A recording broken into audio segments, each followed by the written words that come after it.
సాధారణంగా తెలుగు సినిమాల్లో నటించేటువంటి పరభాషా నటులకి ఎవరో ఒకరు డబ్బింగ్ చెప్తూ ఉంటారు. ఈ డబ్బింగ్ ఆర్టిస్టులు అనేటువంటి ఒక విభాగం ఉంది. అక్కడి నుంచి ఆర్టిస్టులను తీసుకొచ్చి ఈ డబ్బింగ్ చెప్పిస్తూ ఉంటారు. ఈ డబ్బింగ్ చెప్పటంలో చాలామంది, చాలామంది వాచకం చాలా బాగున్నటువంటి కొంతమంది నోన్ ఆర్టిస్టులను తీసుకెళ్ళి వేరే భాష నుంచి వచ్చినటువంటి సినిమాల్లో హీరోలకి చెప్పించటం అనేది కూడా కనిపిస్తుంది. ముఖ్యంగా 'పీజే శర్మ' గారు అలా డబ్బింగ్ చెప్పేవారు. ఆ తర్వాత ఆయన కుమారుడు 'సాయి కుమార్' చాలామందికి డబ్బింగ్ చెప్పడం మనకు తెలుసు. అలాగే గాయకుడు 'బాలసుబ్రహ్మణ్యం' గారు చాలామందికి డబ్బింగ్ చెప్పారు. 'భాగ్యరాజా' గారికి ఆయనే డబ్బింగ్ చెప్పేవారు. అలాగే 'కమల్ హాసన్‌కి' ఆయనే డబ్బింగ్ చెప్పేవారు. 'రజనీకాంత్‌కి' కూడా ఒక సినిమాలో ఆయన డబ్బింగ్ చెప్పారు. కానీ 'రజనీకాంత్‌కి' బాలసుబ్రహ్మణ్యం గారి వాయిస్ కంటే కూడా 'నాగూర్ బాబు' వాయిస్ బాగా సెట్ అవ్వటంతో అతనే కొనసాగటం చూస్తాం మనం. ఇప్పటికీ ఆయనే చెప్తున్నాడు. ఇలా ఒక దశలో 'జంధ్యాల' గారి సినిమాల్లో ఇంట్రడ్యూస్ అయ్యేటువంటి ప్రతి హీరోకి బాలసుబ్రహ్మణ్యం గారు డబ్బింగ్ చెప్పడం. 'ముద్దమందారంలో' ప్రదీప్‌కి ఆయనే డబ్బింగ్ చెప్పారు. అలాగే 'నాలుగు స్తంభాల ఆటలో' నరేష్‌కి ఆయనే డబ్బింగ్ చెప్పారు. ఇలా 'అడవిలో అభిమన్యుడు' అనే సినిమాలో 'జగపతి బాబుకి' కూడా ఆయనే డబ్బింగ్ చెప్పారు. బాలసుబ్రహ్మణ్యం గారు డబ్బింగ్ చెప్పడంలో ఆ క్యారెక్టరు, ఆ ఏజ్ గ్రూపు ఇవన్నీ దృష్టిలో పెట్టుకొని ఆ మాడ్యులేషన్ బ్యాలెన్స్ చేసుకుంటూ వెళ్ళేవారాయన. ఇది మనకు రొటీన్‌గా తెలిసిన డబ్బింగ్ వ్యవహారం అయితే, కమల్ హాసన్‌కి సంబంధించి తొలి దశలో కమల్ హాసన్‌కి, రజనీకాంత్‌కి కూడా తొలి దశలో చక్రవర్తి గారే డబ్బింగ్ చెప్పేవారు. అలాగే చాలామంది ఆర్టిస్టులకి ఆయన డబ్బింగ్ చెప్పినటువంటి సందర్భాలు చాలా సినిమాల్లో కనిపిస్తాయి. ఉదాహరణకి 16 ఏళ్ల వయసు సినిమాలో ఆ డాక్టర్ క్యారెక్టర్ చేసినటువంటి ఆర్టిస్ట్‌కి చక్రవర్తి గారే డబ్బింగ్ చెప్పారు. అలా ఆయన కూడా డబ్బింగ్ చెప్పేవారు విస్తృతంగా. 'మన్మథలీల' సినిమాలో కమల్ హాసన్‌కి చక్రవర్తి గారు డబ్బింగ్ చెప్తే, కమల్ హాసన్ దగ్గర అసిస్టెంట్‌గా పనిచేసేటువంటి ఒక వృద్ధ పాత్రకి ఎస్‌పి బాలసుబ్రహ్మణ్యం గారు డబ్బింగ్ చెప్పారు. యాక్చువల్‌గా డబ్బింగ్ ఆర్టిస్ట్‌గా బాలసుబ్రహ్మణ్యం గారికి ప్రారంభం అదే. మొదటి క్యారెక్టర్ అదే. ఆయన డబ్బింగ్ చెప్పిన మొదటి పాత్ర. విజయ్ బాపినీడు గారు ఆ ప్రయోగం చేశారు. అయితే ఇప్పుడు మనం మాట్లాడుకోబోయేది రొటీన్‌గా డబ్బింగ్ చెప్పేటువంటి లేకపోతే ఆహ్, రే ఏ క్యారెక్టర్‌కైనా డబ్బింగ్ చెప్పటం అనేది మనం 'చక్రవర్తి' గారిలో చూడొచ్చు, 'బాలసుబ్రహ్మణ్యం' గారిలో చూడొచ్చు. వీళ్ళు కాకుండా వీళ్ళు కూడా ప్రత్యేకమే. అయినప్పటికీ వీళ్ళు గూడా కాకుండా ఇంకా ప్రత్యేకమైనటువంటి డబ్బింగ్ ఆర్టిస్టులిద్దరి గురించి మాట్లాడుకోవటం అనేది ఈరోజు అది మన టాపిక్. కె. విశ్వనాథ్ గారు నటుడిగా మనకి 'శుభ సంకల్పం' సినిమా నుంచి తెలుసు. ఆ సినిమాలో ఆయన మొదటిసారిగా కెమెరా ముందుకొచ్చారు. అంతకుముందు కూడా ఆయన 2, 3 సినిమాల్లో దూరంగా కనిపిస్తారు. 'సిరివెన్నెల' సినిమాలో ఆయన దూరం నుంచి కనిపించే షాట్స్ 1, 2 ఉంటాయి. ఇలా అంటే ఆ రోజుల్లో ఎలా ఉండేదంటే పరిస్థితి డైరెక్టర్లు ఎలా ఉంటారో తెలీదు. వాళ్ళ ఫోటోస్ చాలా రేర్‌గా పత్రికల్లో వచ్చేవి. ఏదైనా స్పెషల్ ఇంటర్వ్యూస్ సందర్భంగా వాళ్ళ ఫోటోలు వేసేవాళ్ళు. విడిగా వాళ్ళ మాట వినేటువంటి సౌలభ్యం ఉండేది కాదు. వాళ్ళ గొంతు ఎలా ఉంటుందో తెలీదు. ఏదైనా పబ్లిక్ ఫంక్షన్స్‌లో ఎక్కడైనా వాళ్ళు మాట్లాడితే అది కూడా చాలా రేర్‌గా జరిగేది. శతదినోత్సవాల్లో వాళ్ళు మాట్లాడేవాళ్ళు కానీ, శతదినోత్సవాలకు అందరూ వెళ్ళేటువంటి అవకాశం ఉండేది కాదు. కొన్ని సందర్భాల్లో కొంతమంది మాట్లాడేవారు కాదు. విడిగా మాట్లాడేవారు. వాళ్ళు విడిగా వాళ్ళ వాయిస్ ఎలా ఉంటుందో కూడా తెలీదు. ఇలాంటి సందర్భంలో 'సప్తపది' సినిమాలో ఆ హీరో క్యారెక్టర్ కోసం విశ్వనాథ్ గారు డబ్బింగ్ చెప్పారు. అది ఎవరికీ తెలీదు. ఆ రోజున గిరీష్ చేసాడు ఆ క్యారెక్టరు. గిరీష్ అనే నటుడికి అది మొదటి సినిమా. మొదటి సినిమాలో చాలా మెచ్యూర్డ్‌గా మాట్లాడుతున్నాడు ఇతను అని చాలామంది చర్చించుకున్నారు. అప్పటికి ఎవరికీ అంటే ఆ చర్చించుకుంటున్నటువంటి వాళ్ళెవరికీ కూడా విశ్వనాథ్ గారి వాయిస్ ఎలా ఉంటుందో తెలీదు. సో, ఈ క్యారెక్టర్‌కి ఎవరు డబ్బింగ్ చెప్పారు? డబ్బింగ్ అయ్యుండొచ్చు అనేటువంటి ఒక సంశయం కలిగింది. మేబీ డబ్బింగ్ అయ్యుండొచ్చు అని డౌటొచ్చినప్పటికీ, ఆ వాయిస్ ఎవరిదై ఉంటుంది? చాలా బావుంది అనేటువంటి అభిప్రాయం వ్యక్తమైంది థియేటర్ల దగ్గర. ఎవరా డబ్బింగ్ చెప్పారు అనేది ఒక క్యూరియస్ అంశంగా మారిన తర్వాత, అనుకోకుండా అది వేరే ఒక పత్రికలో రివీల్ చేశారు. విశ్వనాథ్ గారు ఈ సినిమాలో ఈ క్యారెక్టర్‌కి డబ్బింగ్ చెప్పడం జరిగింది అనేది ఒక పత్రికలో అచ్చయిపోయింది. అది చదివి చాలామంది ఆశ్చర్యపోయారు. చాలా చెప్పాడు ఈయన, వాయిస్ చాలా బావుంది అని. పర్టిక్యులర్‌గా కొన్ని సన్నివేశాల్లో ఆయన డబ్బింగ్ చాలా ఇంటెన్సిటీతో ఉంటుంది. పర్టిక్యులర్‌గా తను ఆ ఊరు వదిలి వెళ్ళిపోవాలి అని డెసిషన్ తీసుకున్నప్పుడు హీరోయిన్‌తో మాట్లాడేటువంటి డైలాగ్, అది కొంచెం కాంట్రోవర్షియల్ డైలాగ్ కూడా. అది విశ్వనాథ్ గారు వాంటెడ్‌గానే రాయించుకున్నాడు ఆ డైలాగు. ఆయన పర్సెప్షన్ అది అనేటువంటి అభిప్రాయం కూడా చాలా మందిలో ఉంది. అంటే నేను వెళ్ళిపోతున్నాను ఈ ఊరు నుంచి అని చెబుతూ, నాది అనుకున్నటువంటి ఇది వేరే వాళ్ళకి దక్కటం నాకు ఇష్టం లేదు. నేను పెళ్లి చేసుకోను, మీరు పెళ్లి చేసుకోవద్దు అన్న టోన్‌లో, అంటే కులపరమైనటువంటి ఇబ్బందుంది. మన వివాహానికి అది అడ్డుగా నిలుస్తోంది. మనం కలవటానికి కులం అడ్డంకిగా మారుతోంది అనే విషయం అర్థమైన తర్వాత, ఆ క్యారెక్టర్ చెప్పే డైలాగ్, అలా మీరు పెళ్లి చేసుకోవద్దు, నేను పెళ్లి చేసుకోను, మనం ఇలాగే ఉండిపోదాం అన్న టోన్‌లో మాట్లాడటం అనేది ఆయన అప్పటి ఆయన అభిప్రాయం, ఆదర్శం కావచ్చు. కానీ అది ఎలా సబబు అనే చర్చ అప్పటినుంచి ఇప్పటి వరకు కొనసాగుతూనే ఉంది. అలా ఎలా చెప్తాడు? అది ఎలా గ్రాంటెడ్‌గా చెప్పేస్తాడనమాట, మీరు పెళ్లి చేసుకోవద్దు అని. యాక్చువల్‌గా పెళ్లి చేసుకుందాము, దీనికి సంబంధించి ఏ ప్రమాదాన్నైనా నేను ఎదుర్కొంటాను, మనం కలిసి పోరాడదాం అని స్పిరిట్‌తో మాట్లాడటం అనేది ఒక అంశం. ఒకవేళ అది సాధ్యం కాకపోతే మీరు మీ జీవితంలో ముందుకు వెళ్ళిపోండి, నేను నా జీవితంలో ముందుకు వెళ్ళిపోతాను అని చెప్పడం అనేది ఒక పద్ధతి. అది అవతల మనిషి మీద ఉండేటువంటి గౌరవంతో చెప్పే మాట. కానీ తన కంట్రోల్‌లోకి అవతల మనిషిని తీసుకొని మీరు కూడా పెళ్లి చేసుకోకుండా ఉండాలని నేను అనుకుంటున్నాను అంటే, అది ఇన్సిస్ట్ చేసినట్టు అవుతుంది. అది డెమోక్రటిక్ మెథడ్ కాదు. అందుకని అక్కడ విశ్వనాథ్ గారు ఆ డైలాగ్ ఎందుకు, అంటే అది ఎవరు రాసినప్పటికీ ఆ డైలాగ్ రాయించుకున్నది ఆయనే. చెప్పింది కూడా ఆయనే. పైగా ఆ వాక్యం దగ్గర అక్కడ నొక్కి వక్కాణిస్తాడాయన.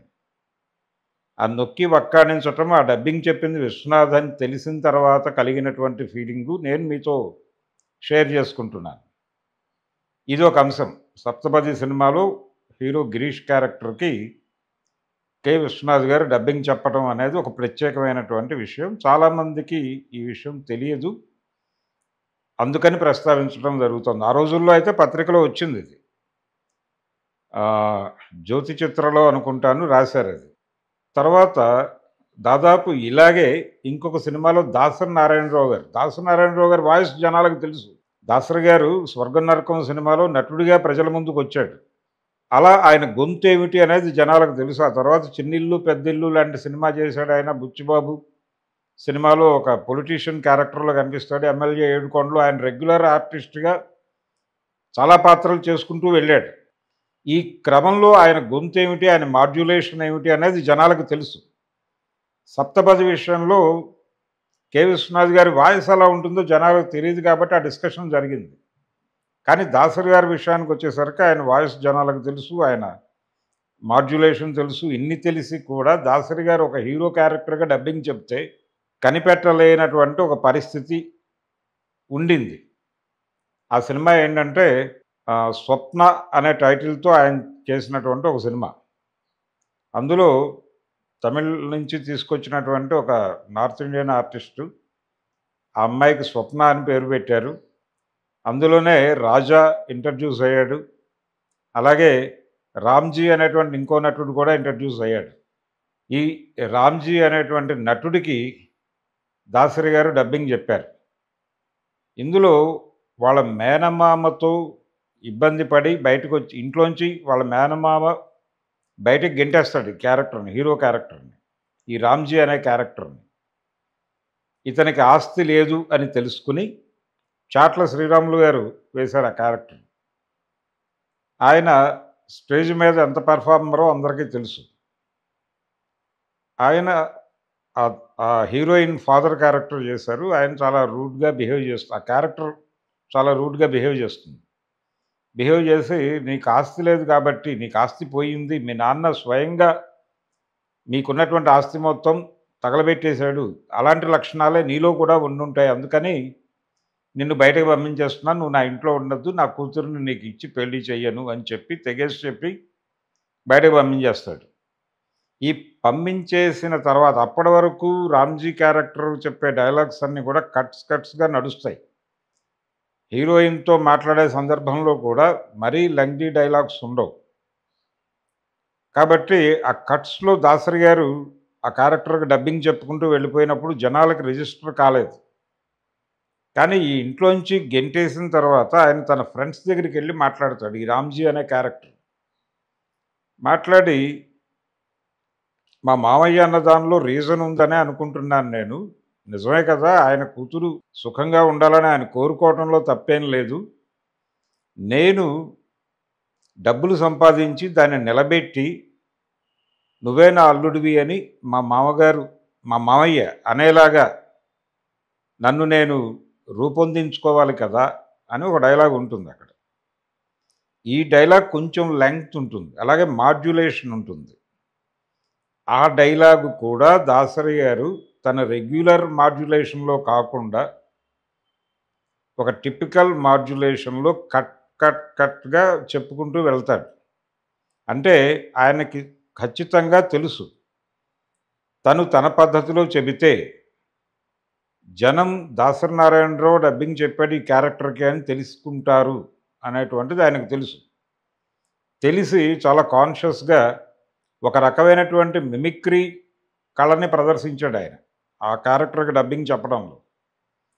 అలా థియేటర్‌లో కూర్చున్నటువంటి ఆడియన్స్‌కి రామ్జీ మాట్లాడుతున్నాడు అనే స్పృహే ఉంది తప్ప, దాసరి గారు డబ్బింగ్ చెప్తున్నాడు అనే విషయాన్ని ఎవరో చెప్తే తప్ప తెలుసుకోని పరిస్థితే ఉంది.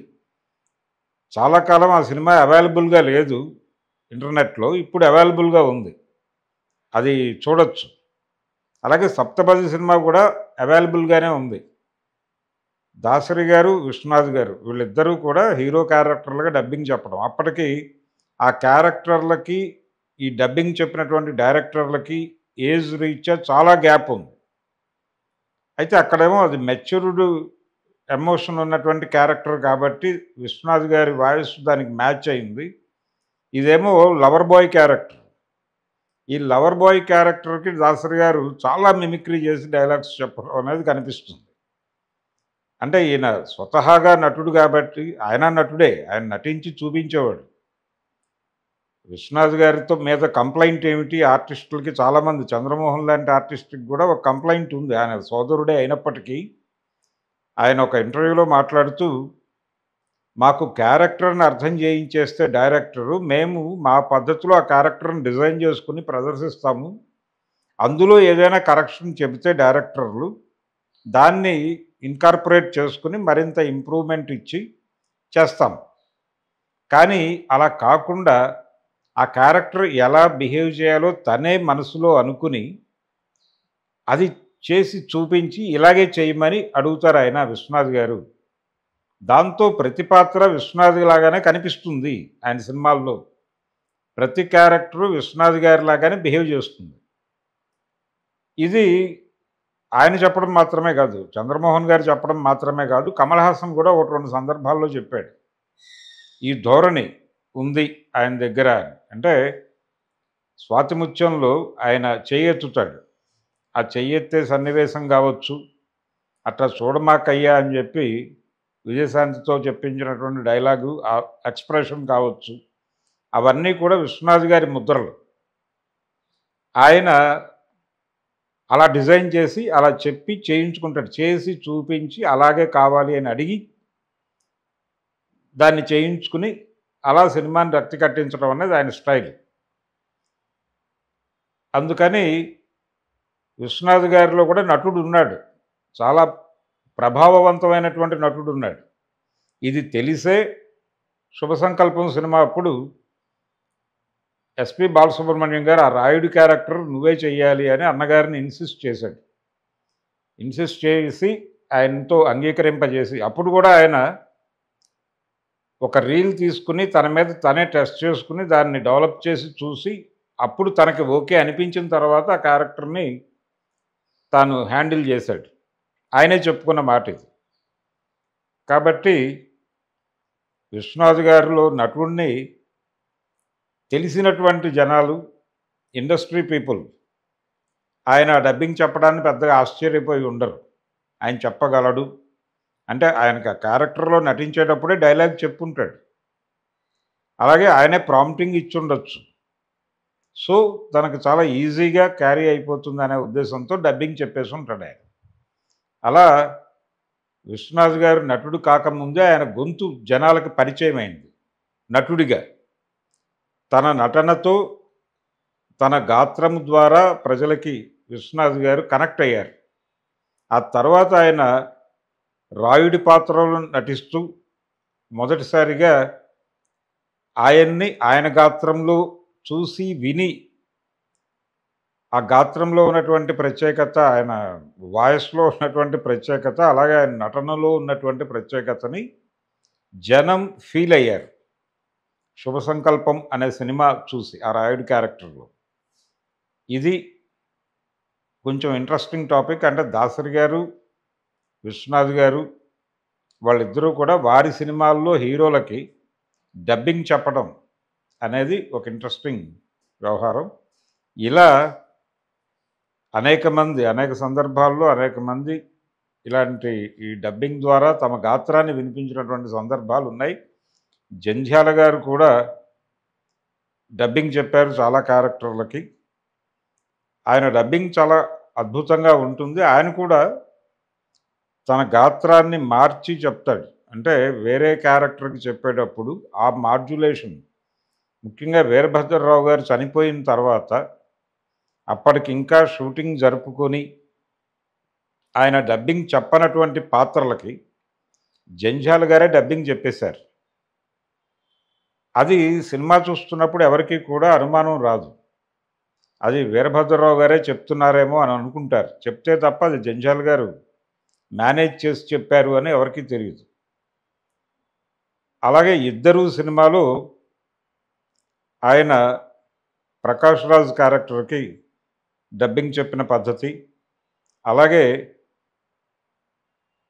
ఎంజీఆర్ క్యారెక్టర్ చేసినటువంటి మోహన్ లాల్ ఆ క్యారెక్టర్ మరణించిందన్నప్పుడు కరుణానిధి పాత్ర, ప్రకాష్ రాజ్ చేసినటువంటి కరుణానిధి పాత్ర చాలా ఎమోషనలైజ్ అయ్యి కవిత్వం చెప్తుంది.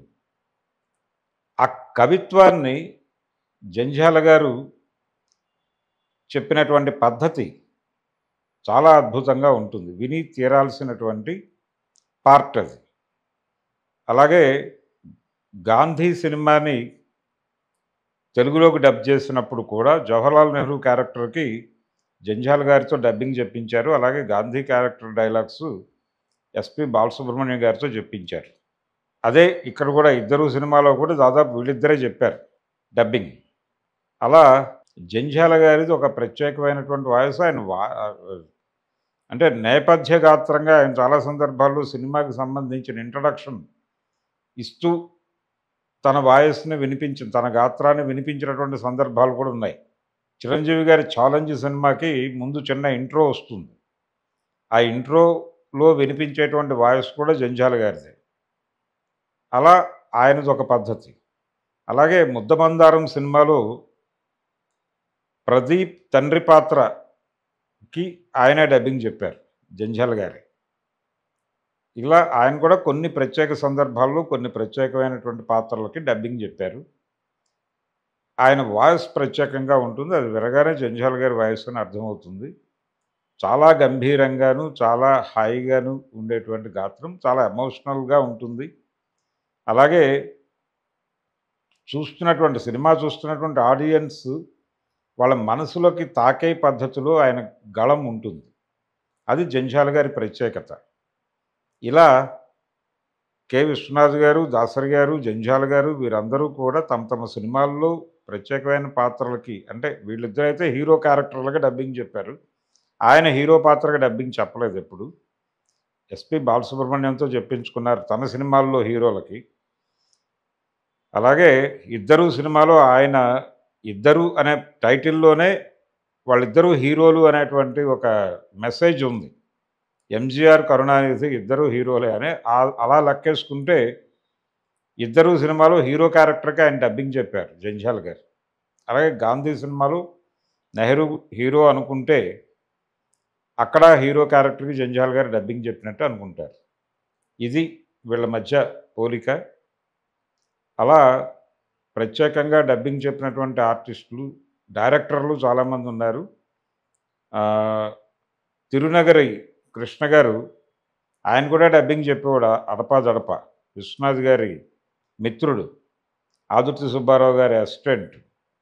ఆయన కూడా 'ప్రేమలేఖలు' సినిమాలో ప్రాణ్ క్యారెక్టర్‌కి డబ్బింగ్ చెప్పారు. ఇవి మన దర్శకులు, డబ్బింగ్ విశేషాలు.